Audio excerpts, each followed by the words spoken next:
మహాపుణ్యక్షేత్రం తిరుపతిని మద్యపాన రహిత ప్రాంతంగా ప్రకటించాలని డిమాండ్ చేస్తూ వైఎస్ఆర్ కాంగ్రెస్ పార్టీ మహాధర్నా చేపట్టింది. పార్టీ ఎమ్మెల్యే భూమాన కరుణాకర్ రెడ్డి నేతృత్వంలో డిఆర్ మహల్ జంక్షన్ వద్ద చేపట్టిన ధర్నాకు మహిళలు వందలాదిగా తరలివచ్చారు.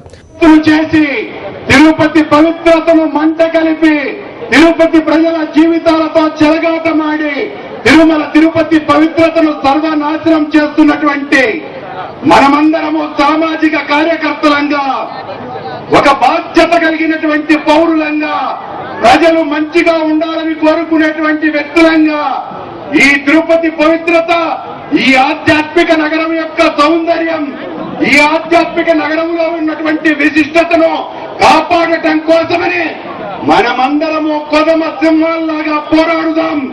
మహిళా సోదరీమణులారా, నా అక్కలారా, నా చెల్లెల్లారా, ఈ తిరుపతి నుంచి మద్యం మహమ్మారిని బయట పడదోయటానికి మనమందరము ఉద్యమిస్తామని తెలియజేస్తూ, ఒక్కసారి ఇక్కడికి వచ్చినటువంటి మీరందరూ కూడా చేతులెత్తి మద్య నిషేధాన్ని కోరవలసిందిగా కోరుతున్నా. ప్రతి ఒక్కరూ చేతులెత్తవలసిందిగా కోరుతున్నా. మద్యం కోరుకునేటువంటి వాళ్ళు చేతులెత్తండి. మద్యం వద్దు అనుకున్న ప్రతి ఒక్కరూ చేతులెత్తవలసిందిగా ప్రార్థిస్తున్నా.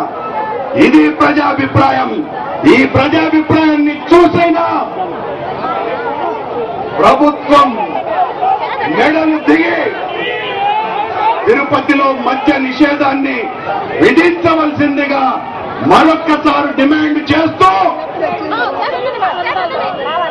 ఈ రోజుతోనే ఈ ఉద్యమం ఆగదని, ఎల్లుండి నుంచి 2 రోజుల పాటు నిరసన దీక్ష గాంధీ బొమ్మ దగ్గర జరుగుతుంది. అది మరో మా పోరాట రూపమని తెలియజేస్తూ,